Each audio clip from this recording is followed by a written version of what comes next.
Okay, so welcome. Wow, this is powerful. Okay, so welcome to my presentation, The Impact of Vision Loss and Development, Importance of Collaboration to Support the Child. It sounds very, very fancy and official.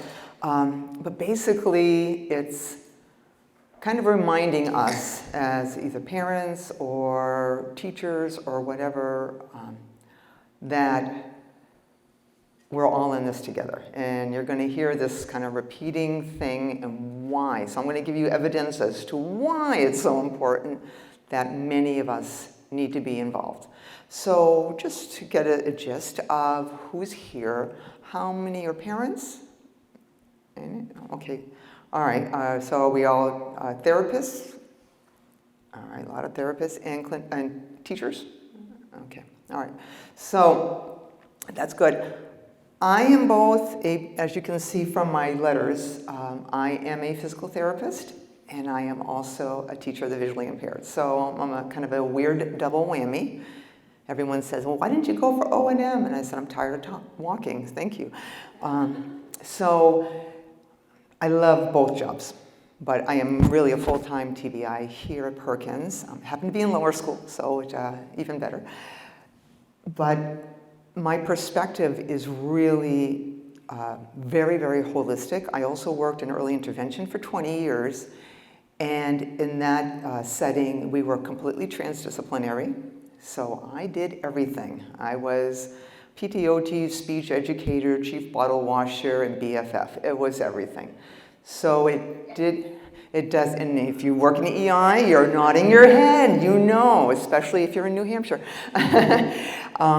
So that is really what I'm trying to bring across. And since we don't necessarily have parents here, but also if you're a teacher or if you're a therapist, what you're trying to impart is to your families, to your moms and your dads and your grandmas and grandpas, that this is the better way to approach it, because they're either overwhelmed or they get so heavy into advocacy and so heavy into having to do it all that they lose their perspective that they're supposed to be also the mom or the dad, something of that nature.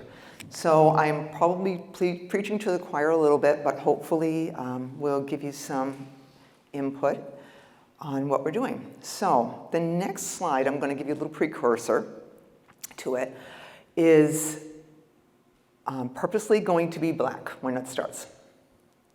And you just sit there. You're going to sit there and it's going to feel like forever. But you just sit there and you see where it goes. So where do I push to get like it moving? Just the end? You can still hit the right arrow. The right arrow again? Yep.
How do I pause it? Yeah. Space button.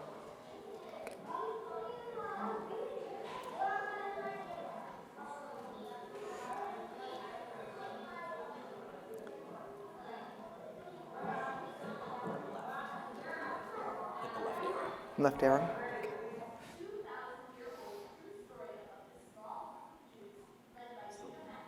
No, I'm good. No, I'm good.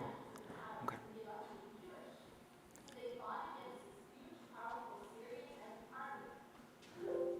All right, so I did that just to reduce the anxiety. All right, so how many of you felt that that was really a very long time before, like, what's going on? I hear a bunch of kids' voices, and you just wanted to see something. Yeah? I can tell you, this is credited to Tom Miller, a great guy who used to work here, and he now runs a program in Boston at BC. And what it really brings, and I hope it brought to you, is you can all of you or have some kind of vision. Am I assuming correctly, or are any of you fully blind? Okay, so we have some vision to use. We want to use that. And we purposely had the black screen because you only could rely on hearing. You couldn't feel the kids moving around. You could hear them, but you couldn't feel them moving around. You had no clue where they were. So the beginning part, so before it kind of looked like it switched to a teacher talking, the beginning part, any guesses where it was located, just by the sounds? Okay, it could be a cafeteria. All right, so it could be any place there's a bunch of kids, right? It could have been even a playground, but then you started to see a blurred image of kids kind of looking like they're sitting at tables. Right? So I'm going to show you the next video, and this is what you missed. What it brings right away to you is, you knew this in your mind. You knew that, oh, visually impaired, it means this less incidental learning. It means that you have to bring in all the other senses. You need descriptors and all of that. This is a way for you to feel that. And it's very short term, but if you had to live your life with the limitation of it, what would you do? And what would you start advocating for? Because you would have to. Nothing would be more frustrating if you went through your entire day just hearing the sounds and having no clue where they came from. So, all right, so this is it. What can be missed? So now we know, if we use our vision, what it is. It is a library. Okay.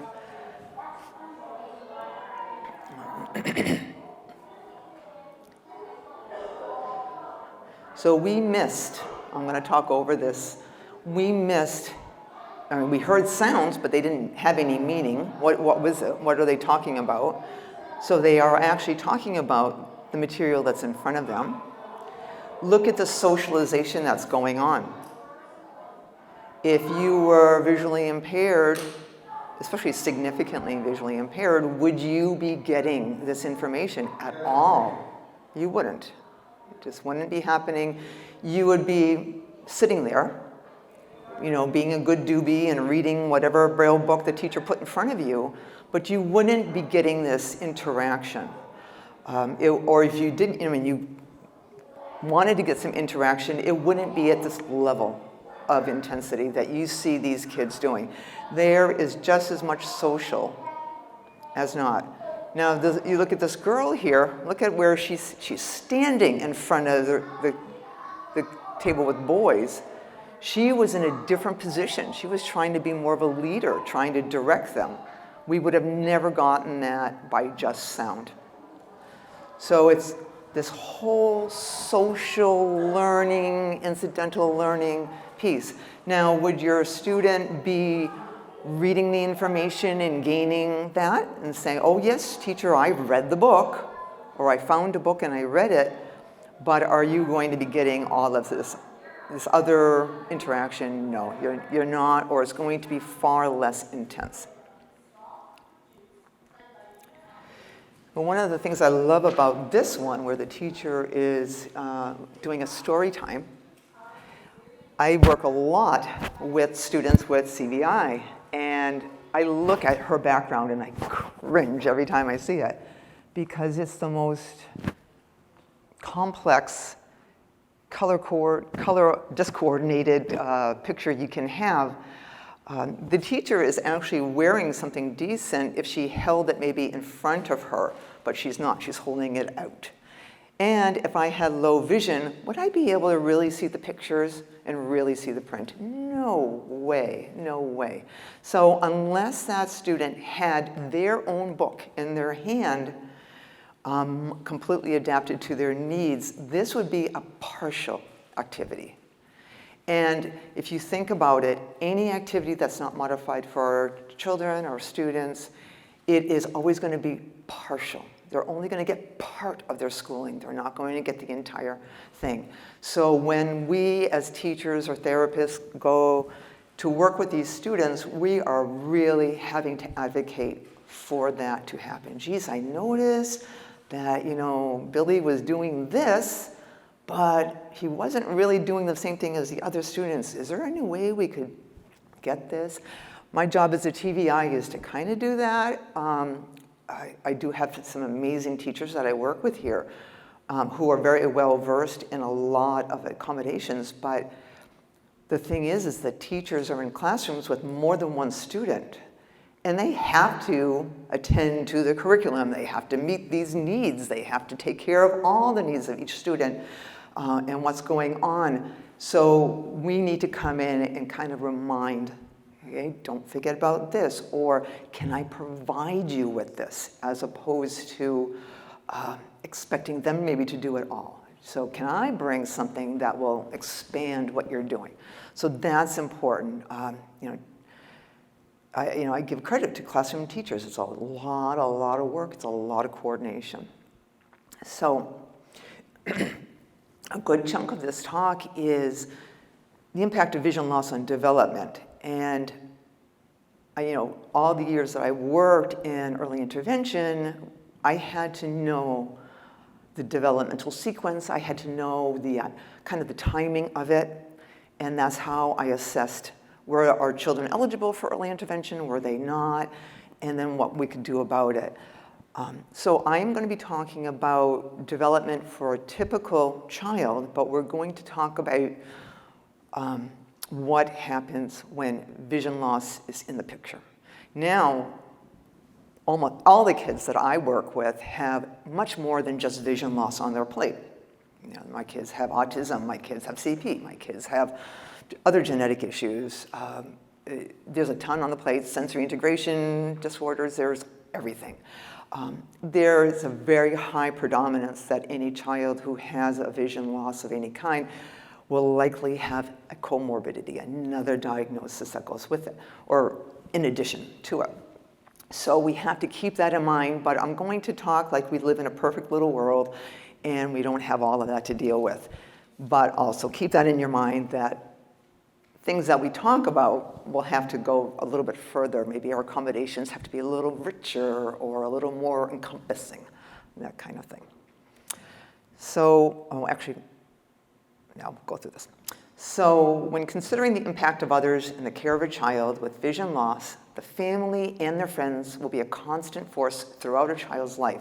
We are not a constant force in that child's life. As much as we want to think we are, because I've had this kid for 3 years, and I love this kid. We are not the constant force. We are going to come and we are going to go. Somebody else will take over. So we do need to address our attention to the people who are going to be in that child's life. So, and they can be the best resources the child has, no matter the number of professionals involved in a child's care. The family, when at all possible, should be directly involved in the specific needs and strategies that their child will require to grow and develop. And I've always loved this this proverb. It takes a village to raise a child. Well, the kids that we work with, we need a bigger village. We really kind of need a town. We need more. So that is what is super important. Now, are our families always ready for that? Are our families ready for us to sit down on day one? Okay, here I am. Your kid is, 5 months old. Your kid, just transitioned. Your kid's 3 years old. And these are all the things you need to know, and this is what you're going to do tomorrow. No, we know that that can't happen. It takes time. It takes adjustment. It takes a process, just like it takes a process for us. We're not going to come in day one and I'm going to fix you. No, it's not going to happen that way either. But this should always be in the forefront of your mind, that those people, part of that child's team that will be the most important in the rest of their lives. Not when they just turn 22 and they age out and they leave us. It's beyond that. So we do want to give them as many tools, techniques, strategies, and listen to them that we can possibly do. So what I'm going to do here is I'm not going to spend a ton of time going over all the details of this. In this presentation, I have a lot of little video clips. And I have video clips of typical children doing at the age that we're talking about here. So like right now, I'll have something for infants. And it might be a focus on communication. It might be a focus on social. It might be a focus on motor. But what you'll quickly see is that in each of the clips, there really is no such thing as having just a communication snippet or just a mobility snippet, that the child we all automatically do everything at the same time. So we're communicating, we're socializing, we're moving, we're reaching, we're interacting, we're doing all of that. So this isolation or this abstract concept of, oh, well, I'm an OT and I'm doing this, and I'm a PT and I'm doing this, and I'm a speech therapist, I'm doing this, and I'm an O&M, I'm doing this. You're doing everything, and you do need to address that. You need to be aware of that. So when we look at an infant, what I did here on these charts, and you'll see these charts as we get into the ages, in older ages, I have it set up: gross motor, fine motor, perceptual, cognitive, social, and self-help. So this is based, in the slide before, I went a little too quick, it's based off of a kind of a little booklet that was put together by some amazing people, one of them whom I happen to have the privilege of working with. And what they did is really took like the highlights of the different areas of development and what happens at the same time for these kids. So in an infancy, we have, for gross motor, they're moving around on their bellies, and in fine motor, they're waving their hands and things of that. All those things that you think of a typical child doing. And what I put underneath the title, or the heading, like gross motor, is O&M, PT. I put those things there as kind of the primary people that you would think would work in that area. Now, that's not incomplete, because everybody will somehow work in those areas. They just don't realize they're doing it. Of course, a family member is going to be doing it. Grandma's going to do it. And it may be the person at the carnival ride expecting that child to sit up on a ride. So it doesn't make any sense, or make any difference who it is. It's just somebody who's addressing that without realizing it even. So for children with a vision loss, let's go with fine motor here, they'll have delayed reaching. They'll have fear of the unknown with reaching. If I can't see it, am I going to put my hand out? I don't know what's going to be out there in that crazy world. Kind of like when you were in elementary school and you had to put your hand in something and you couldn't see, and you had to probably felt something really squishy or gross or something. Halloween, that was always a big thing. It's like, oh, what's that? Oh, it's brains, it's guts, So would you do that? If you don't know your world, you can't see your world, or if you can see it, it's not very clear, and someone says, oh, come on, Billy, go get it. I better trust you a whole lot, and don't blow your trust, because if you give me something squishy to touch and you didn't warn me, I'm not going to reach out again. So that's not going to happen. They'll have a fear of unknown, lack of awareness of the setting, right? Just like we had with that video, we heard it, but that didn't tell us the whole picture. It never does. We have to have all of our senses. And if we don't have all those senses, what are we going to do? We're going to have to rely on some people helping us. Because what if I had a visual impairment and then I was in a wheelchair? Now I have even less. Or if I am deafblind, oh my goodness, then I have even more. So everything expands to another thing. And the hands may be fisted, because babies start off like this, with those hands fisted and the indwelling thumb and all of that, and then they reach out. They're not necessarily doing this for very long. They're doing this because they want to really try to grab it. They want to touch it. If I don't see it, what is my impetus to do that? It's not there, or it's very delayed. All right, so I love cute babies. So everybody loves cute babies. So we're watching cute babies, and we're going to watch this one. 0 to 3 communication.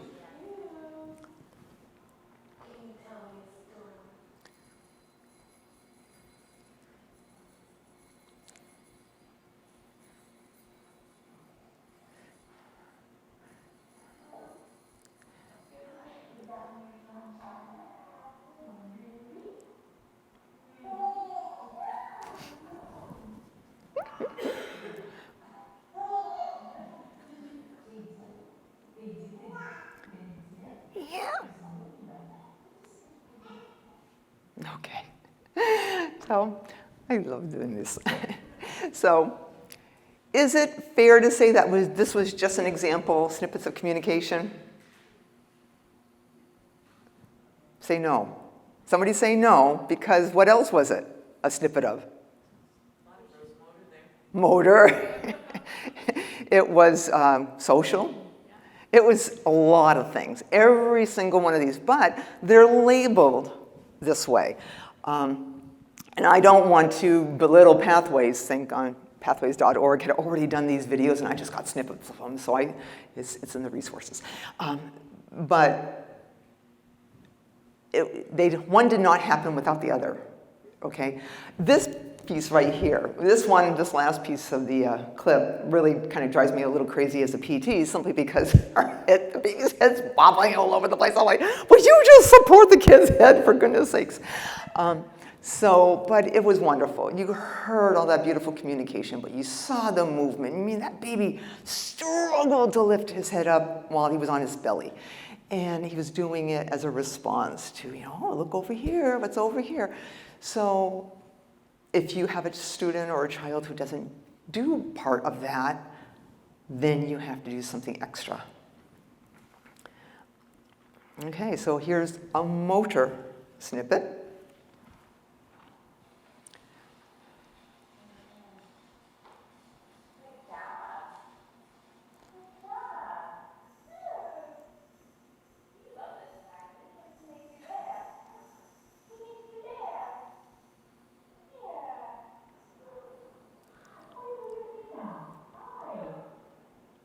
Okay. So it was supposed to be motor, but there was somebody talking the whole time. That's communication. The child is receptively taking that information in. Social, because I'm sure that there was an adult somewhere within the visual range of this child, and the child's moving or having to hold a position. So one way or another, it's all connected. Okay.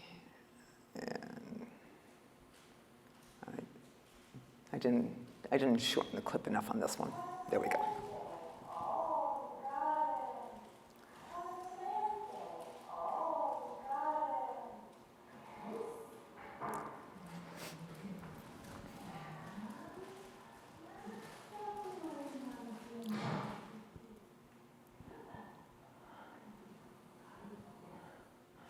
Okay, so I'm showing the video and then I'm talking about the video. Does anyone want more video, verbal description of what is on the video? I just want to make sure that I'm doing enough justice for this. Okay, so this was supposed to be 0 to 3 months sensory. Was the kid moving? Was there talking? What was the sensory? The sensory was touch. The sensory was vision. The sensory was hearing. It was a lot of things. So when we work especially when we work with these younger kids, we have to take all of this into consideration. So if I have a student who is visually impaired and everything else is typical, things will still be slower, things will still be impacted in some way. But then if my student or child has a sensory integration disorder, isn't using a wheelchair, has low muscle tone, then you're adding on that whole piece of it. So then we go to the sitter-upper. And this chart was generated by educators. That's why it says the sitter-upper. I thought that was just really funny. Wait till the next one. I thought that was the funniest label. So the sitter-upper, right, we have, if we're looking at a typical child, somewhere around 5, 6 months, that child's sitting up on their own, they're doing their own thing, they're playing, they're interacting with their world, they see the world in a different perspective, they can use their hands freely now because they don't need to prop on them. So there's a whole big increase in the world at that point. Now we have a child with a vision loss. Socially, we'll see reduced spontaneous smiling. Well, if they don't see another person smiling, there's no reason to smile. There's no thought as to smiling being an automatic thing. Vocalizing becomes a form of play because, hey, I can do that. I can entertain myself.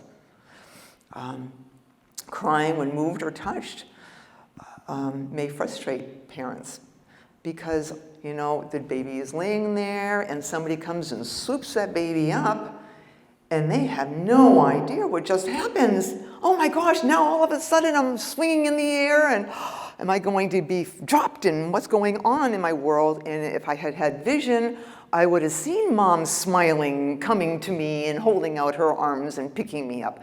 And I would have been fine. So I didn't know what was going on. Our reaction to strangers may last longer. Well, I trust mom and dad now. But, you know, this lady with the strong perfume came in and said, was my grandma? I don't know who this is. You know, and why are you touching me? And you're not touching me the same way that mom does. You know, I don't want you to touch me. That's a problem. So this is typical development. So here's 4 to 6 months.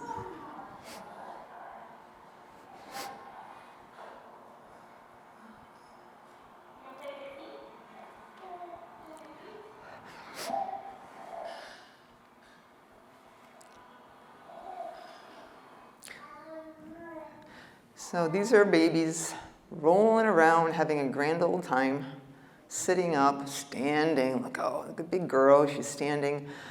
4 to 6 months motor, and really just showing off what they can do. But again, we hear language. We actually hear the baby making sounds more, you know, just like in the other ones, but even more sounds related to the sounds that they hear from the caregiver. Looking, following a toy as it moved from side to side. So we're seeing all those things while they're sitting up, while they're standing. So everything's getting peachy keen because we have all of our senses to use at the same time. So this is creeper crawler. So this is what educators call a kid who's crawling around on the floor. As a PT, I think it's funny. So if we look at gross motor, they're crawling now, okay? But we have a kid who has a visual impairment, where you have greater delays with extended plateaus in movement, like they'll finally get to some place, like they'll finally sit up, and they're like, okay, I'm good here. Don't bother me, I'm fine. Or they finally get to taking that step, and you want them to take more steps, and they're like, no, I'm good. I'm good. I'm fine. I'm not going any further. We have a kiddo right now here. It's been 3 years. We're trying to get him to take that second step. It's been like, delayed climbing, pulling to stand, cruising. So that's following the furniture all around. And may choose to stay in contact with the ground. Makes sense. If all of a sudden I'm not on the ground or my ground is really wobbly, like walking on a gym mat. You know, big sister's got gymnastics today and I'm standing on something like this. Do you feel comfortable? No, you're using all of your ability to stay upright because you don't have your vision to give you that sense of where you are. So all of those things are significant. So I'm only pulling out, just for time's sake, pulling out one thing. You will have this in the whole packet that you're getting for all the presentations today. So that will be sent to you. So you'll have all this detail. Feel free to use this chart. Sometimes it's you can give it like one page at a time to a family. Okay, this is infant. These are the things you don't want to bum them out and tell them right away what their baby can't do. But what you can say is, once you have a relationship, you can say, this is the impact that we're seeing, and I just want you to be aware of it, and give them some of that information, or at least part of the information. So this is 7 to 9 months sensory, so this child's moving around more. And right now the child is on those like foam blocks on their belly. Going up and down.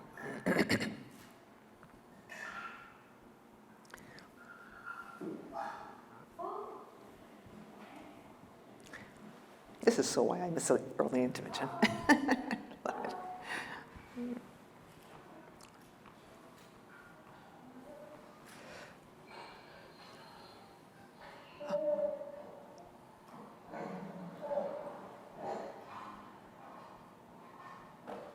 Okay, so I think what's really great is they call it 7, 9 months sensory. I saw everything. I saw motor. I saw fine motor, bless you. I saw the visual curiosity. I mean, just in the slides that up there right now, we have a baby looking at a book, looking at the pages of a book, moving the book, feeling the book. It happens to be a tactile book. The other baby on the other side is standing, and looks like mom's holding her up. And she's standing, but what is she interested in? She's interested in some white thing that's on the floor in front of her. So the visual curiosity is booming at this point. I can move, and I'm going to move to whatever I see. If we have reduced vision, guess what's not going to happen? Or it's not going to happen at the speed that we expect. All right, so 10 to 12 months communication. So 10 to 12 months, we have children or students who are potentially walking, if they're typically developing. And this is what we would be watching.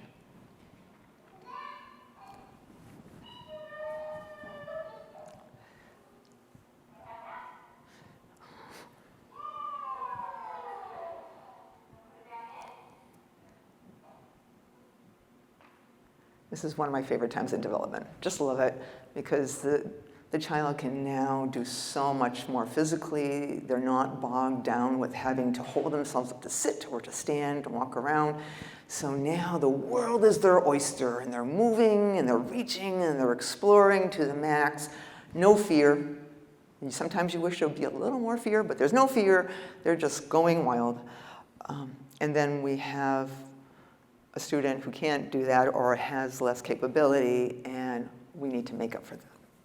So when we're talking about a toddler now, they're walking around, we look at cognitive, and we have delayed ability to anticipate that the actions will produce a result. So if I do something and I can see it, I will see a result. If I do something and it's silent and I have a visual impairment, do I even know it happened? Was there a result? No, there was no result. Nothing happened. Object permanence. All right, if you're visually impaired, it's going to take you quite a bit longer to realize that that thing you were holding didn't just disappear into the ether. It comes back. It still exists. If I have some vision, I will see that. I will see. Maybe I have just some color or some gross shape. That's more than enough to say, okay, well, it fell on the floor, and I still see that orange thing there, so I know it didn't go away.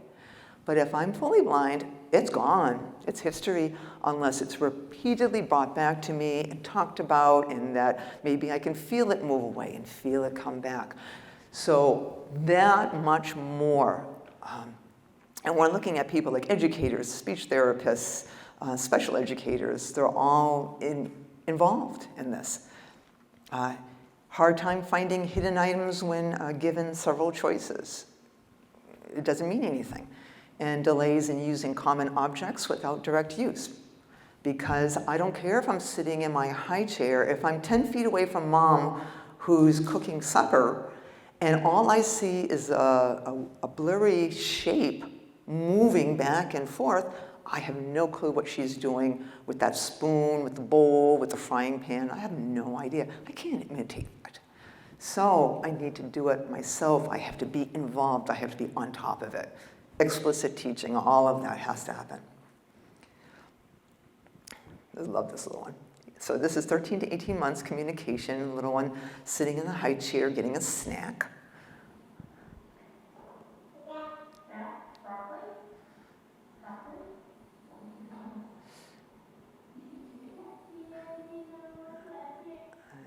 And so that was a little one just toddling around the living room and going toward a person and communicating.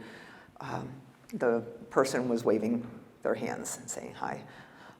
So what we're looking at is communication, yes, but we see mobility, we see vision, we hearing, the whole bit. And another one says 13 to 18 months motor, a little one walking around the living room.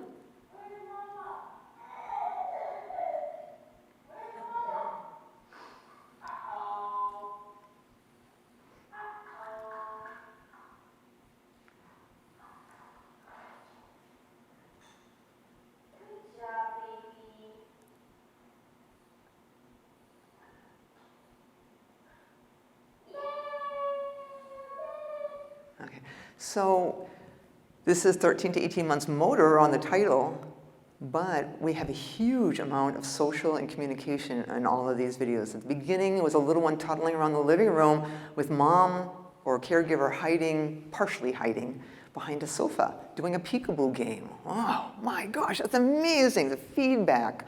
I'm gonna run around and mom's gonna be excited, well, I'm gonna be excited.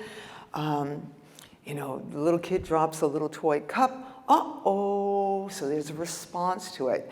Oh, that means something, you know, I just didn't drop it and it just disappeared. It meant something. I'm gonna get it back. And then this little one who's sitting on the floor, stacking blocks, well, she got rewarded. She clapped, but she got also some attention, yay, from the caregiver. If you think about if the student was, had a little bit of vision, but maybe was fully hearing impaired, they would stack those blocks, but wouldn't necessarily hear or see the response that a caregiver would give. So we would need to do something more direct. So then we go into the preschooler. What haven't I picked yet? Perceptual motor. So we would tend to think OT, PT, O&M, educator. There are motor planning limitations, reduced kinesthetic awareness of the body and space. There's delayed concepts of over, under, beside, behind, all of those directionals. And they can navigate familiar routes using landmarks and tactile and kinesthetics. So they have to have everything involved in order to really navigate their world. Well, that makes sense. If we work with any child with a visual loss or visual confusion, you know, CVI levels, we're looking at a child who has maybe the physical ability to move, maybe has the speech and has the willingness to do it, but now has to use everything at the same time. I'll bring you to what happens to all of us, and if we all consider ourselves neurotypical, whether if you are or not, you don't have to share, but I'll pretend I'm neurotypical, and I listen to Audible all the time because I have a very long commute. So I'm listening to Audible, and I'm stuck in something where there's some idiot going in and out of traffic on the highway, and there's something going on, and maybe it's raining, and I don't have a good sense of what's going on the road. First thing I do, I either turn down the volume or shut it off or pause it, because I can't pay attention to everything. Now, if I'm neurotypical and I have to do that, now, granted, I wouldn't be driving a car if I had a visual impairment, but if I was trying to maybe get some work done, I'm at my desk, I've got my,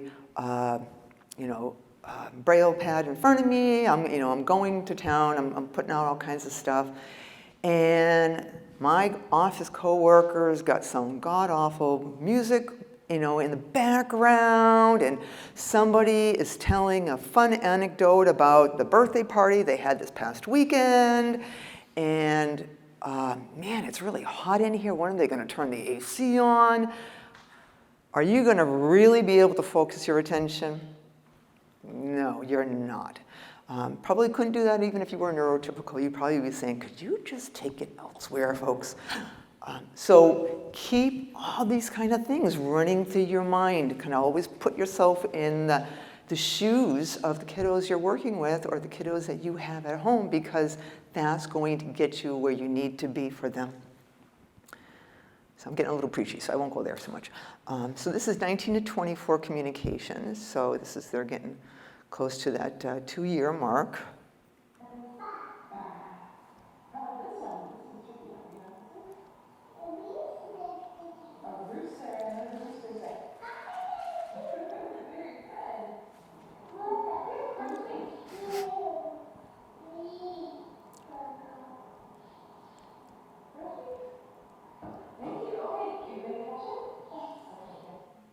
Okay, so the first piece was, I just forgot the first piece.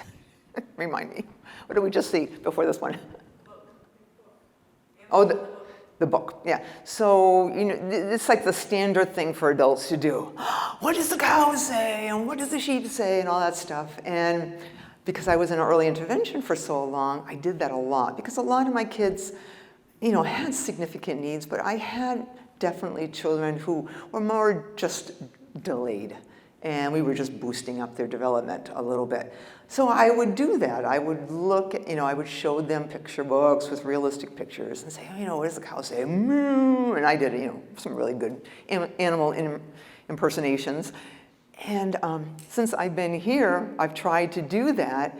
And I have a little fellow that I'm working with right now, and I take it out the book, and I take out my animals, all my realistic animals, and I say, oh, here's the cow, moo, and he looks at me like I am the strangest creature on the planet.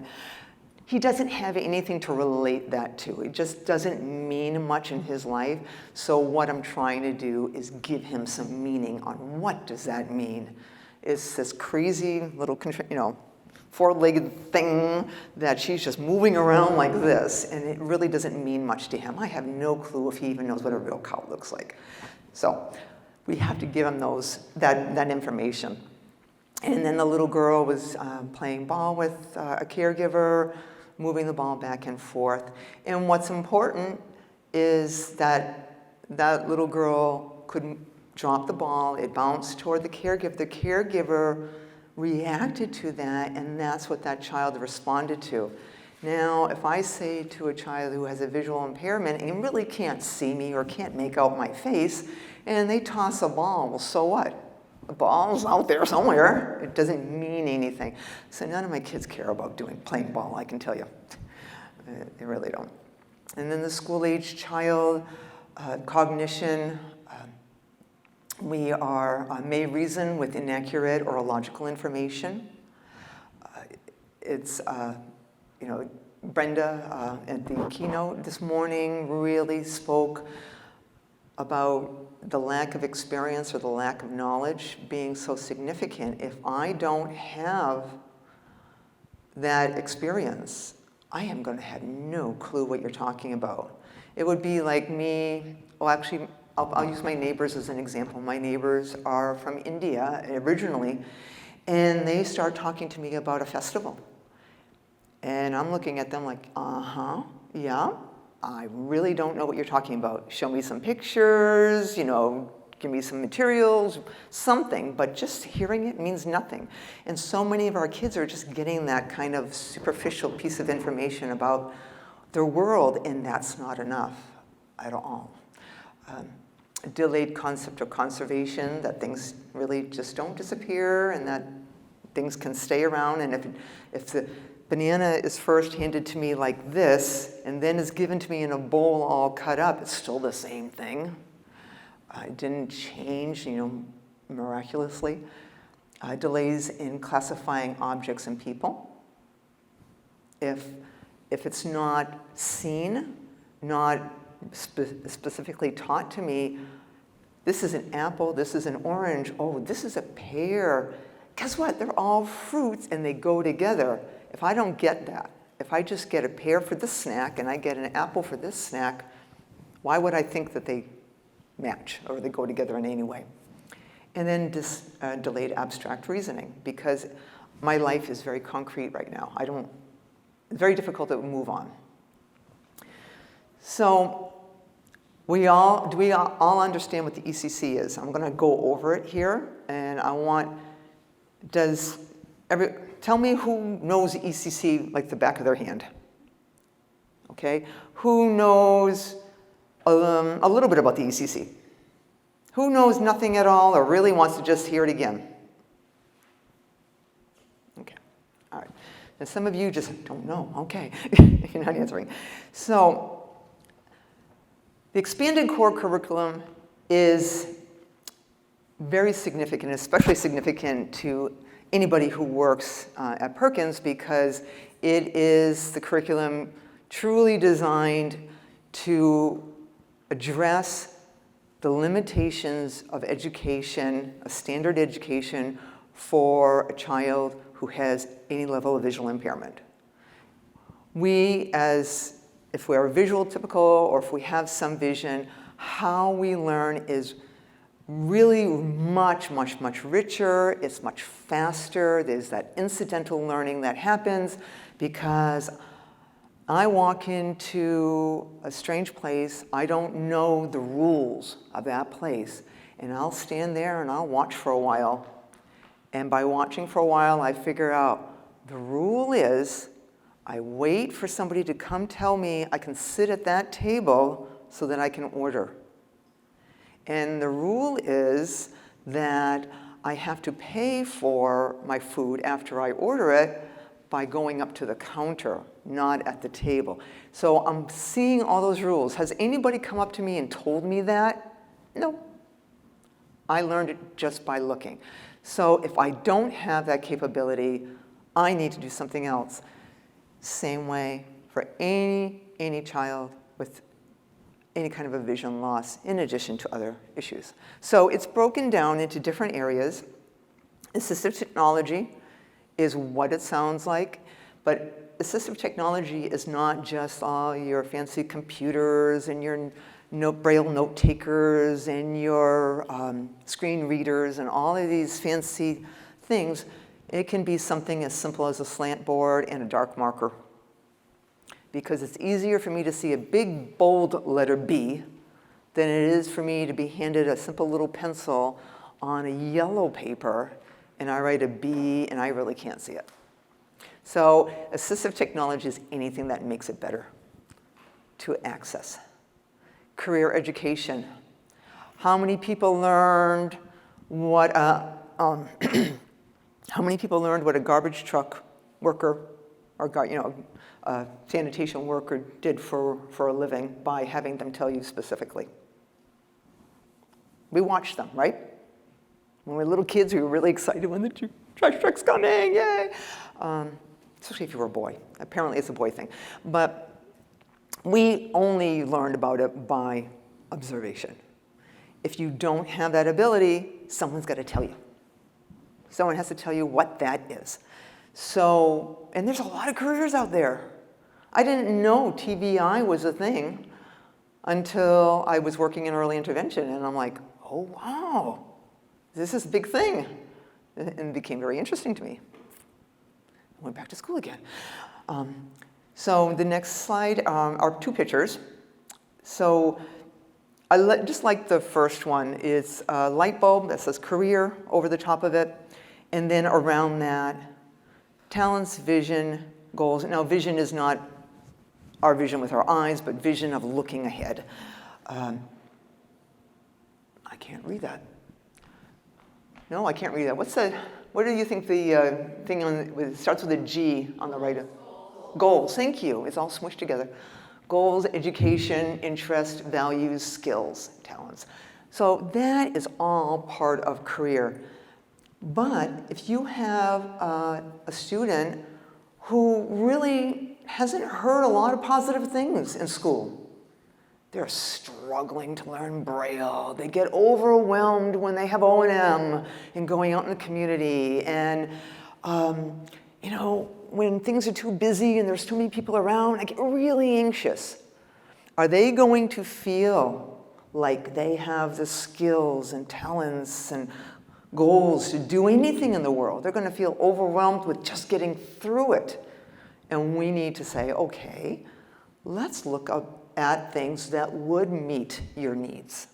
And let's talk about it. They're not going to know. I'm older, and when I was in high school, I learned about what my next career, my career in college was going to be by going through a Rolodex. The kids nowadays, they just go on their computer and figure it out. So I was really hoping that whatever career was in that Rolodex was going to work for me. Thank goodness it did. But it doesn't always work that way. And then now we have the technology. We have a picture here of someone who's using, it's not a virtual headset, all right? That's not what that is. That is actually electronic eyes for what it really is. So in order for that person to be able to read that magazine that they're holding in their hand, they have this whole headpiece with basically a massive magnifier in it. And that's what they are using to see that magazine. So that's what that is. So we're so used to the virtual reality, games and headsets, but that's not what that is. Compensatory skills. What is this student going to do to try to compensate for something? So compensate for the vision loss, compensate for fine motor differences, compensate for sensory differences, compensate for the inability to walk around. What are they doing for compensatory? But because it's the ECC, the compensatory skills, you tend to focus on compensatory skills for vision loss. But when we're working with our students with other needs, we are using compensatory strategies for those other needs as well. So I'm not going to exclude that. I'm going to include it all. So we have anything to access their world, their core curriculum, their community, their recreation, whatever they need to access, they need to know how to do it. How to study. What materials do they need to read? Can they read large print? Can they read if they have a black background and yellow letters? Can they read if they have a refreshable Braille display in front of them? What do they need, and how do they use it? So what? Someone can put a refreshable Braille display in front of me. I happen to be a visual Braille reader. That's not going to help me much. I'm going to have to look down at it. So you have to give the right technology. You have to have the right teaching skills, compensation. Independent living skills. Majority of us did not have anybody telling us specifically how to get dressed, how to match our clothes, where to put our shoes when we came in the house, any of that. We watched it. If you, again, visual loss, you don't have that ability or it's reduced. So someone needs to teach us how to do that. How do you sweep a dirty floor with crumbs all over the place if you can't see those crumbs? There's a special technique, and that needs to be taught. So we're coming up now. This is a photo of those Lego Braille blocks. And those are really cool. I have a set, and so they're just really cool. So they have the Braille code, but you can stack them just like regular Legos. So you can have your siblings playing with you, and you're all just building a house, but I can also spell out house if I wanted to, or something really cool like that. So it's a way to use something that someone else is using too, and it's fun. And we have a picture of a woman who's just sweeping the front porch. Now, if I can't see the dirt that's on that front porch, but I know it's there, there's got to be a special technique. Otherwise, I could sweep the same place. I could miss big pieces of the porch. Orientation and mobility. That's very important. What do I need to learn about my body, my relationship to the world, and moving in that world? Do I need additional materials? Do I need that long cane? Do I need a sensor? Do I need a help me out. Monocular, thank you. I need someone to say it. Monocular. So do I need something that I can put to my eye and see that sign up ahead? Okay, it's red, but I don't know, it looks too high. It's probably not a stop sign. What is it? Oh, it's a do not enter sign. Boy, I'm glad I used my monocular to see that. So it's very important that those things happen, that they are taught, people are taught this. And rec and leisure. Again, same idea. We learn how to do fun things by watching others do it. Oh, that looks really great. What are you playing? Oh, soccer. It's a soccer. Oh, I want to do that. I want to have fun. If I don't see it, okay, so what? And now I need a ball that beeps, so I know where the ball is. It will work. I can do it. So I have here a picture of a woman out in the community with her long cane, big smile on her face. She's pretty sure of herself. She can get around. Another picture is people in a kayak. Kayaking is great. Love kayaking. And pretty nice to do. Self-determination is another one. So we all advocate for ourselves. I want to do something. I'm going to ask for it. I need help. I'm going to ask for it. But I feel comfortable with myself. I can move toward the person I know will help me.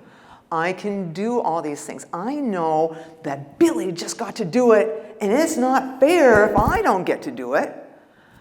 But if I'm visually impaired and I don't see Billy get favoritism, or if I don't see somebody doing something, I'm not even going to know to ask for it. So that needs to be taught. And sensory efficiency. If you have vision, that always is by default your first and strongest sense. If your vision is weaker or non-existent, you have to use your other senses. But you really need to learn to use your other senses more efficiently and more effectively. And you can't do that if you're not taught. So here's a photo on your left is a young man, and looks like he's in a business suit, and looks pretty proud of himself, young man, and applauding something. He's happy. Looks like something maybe business related or some kind of a meeting related. And then the other one is a set of hands reading some Braille. And then social interaction skills. We saw that over and over and over again on those clips. We saw that social interaction. We do it automatically. We don't think about it. I'm watching the faces. I'm watching your faces. I'm looking at you going, geez, how interested are they in what I'm saying? Are they really tired? Are they falling asleep on me? What's going on?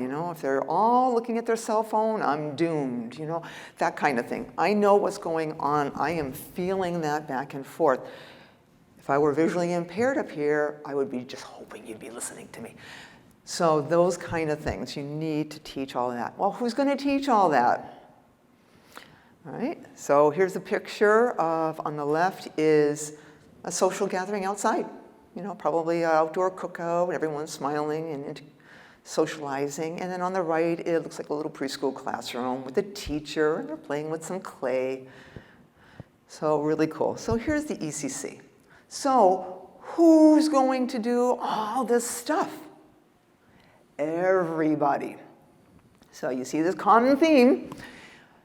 We have everybody, anybody and everybody, and I'm sure I missed some. I think I could only fit so many circles, but I'm sure I missed some. Everybody is involved, but again, most especially the people who are going to be those regular, everyday, through a lifetime, they need to be just as, they are the important people. You're going to do your job if you're with the student for whatever time, 2 years, 6 months, 10 years. You can be somebody who's with that student for a very long time. But when you're done with that student, they grow up and you don't know it. So we need everybody. So I have ECC here in a circle. Around that is TVI because my role as a TVI is just to ensure that those areas are being addressed in some way. But can I do it all? No, not even close. No one of us can do anything of any significance. We have to all do it together, and most of the time we have to do the same things together to really make it work. So I have occupational, music, speech language therapy, vocational training, each student themselves, their peers, their community, their parents, their family, every teacher that they come in contact with, psychological services, O&M, and PT. And I'm sure there's some others out there, all right, that, you know, with more specific names.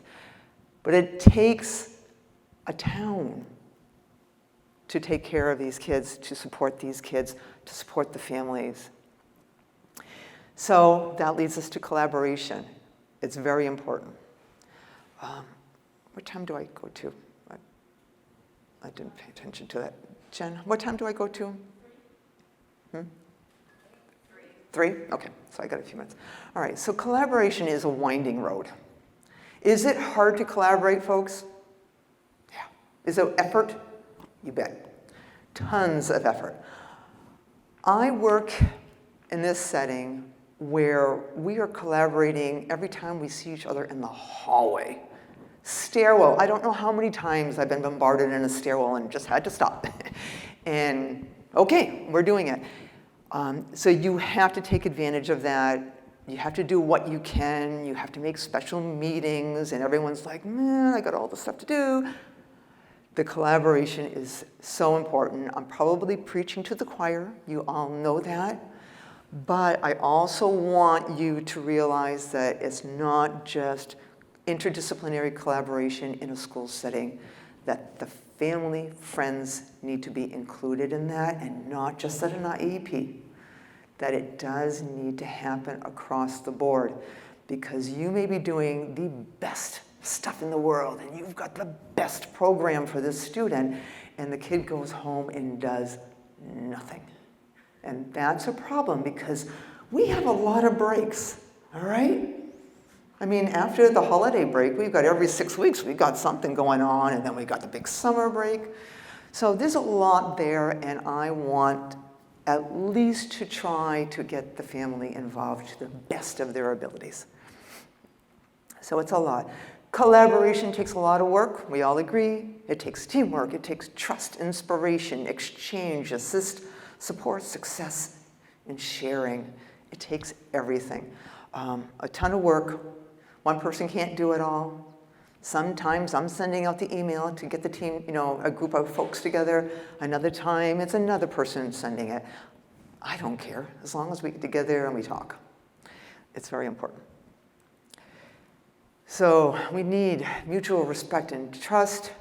We need regard. We need positive regard for every member. There is no one member that is more special than another. I want everyone to check their egos at the door, please. Please do. No one is more stronger or whatever. Whatever you want to think you are, you're not. You're part of the puzzle, but you are not the entire thing. You need to develop a dialogue. You need to be able to exchange information, and you need to be comfortable enough to do that. You need to support everybody. Yourselves, students, staff, families, you've got to support. You have to share. You have to share your vision. Parents have to share their vision. We share our vision. It's what we do. Teamwork, all working together. Have inspiration. Accept those new ideas.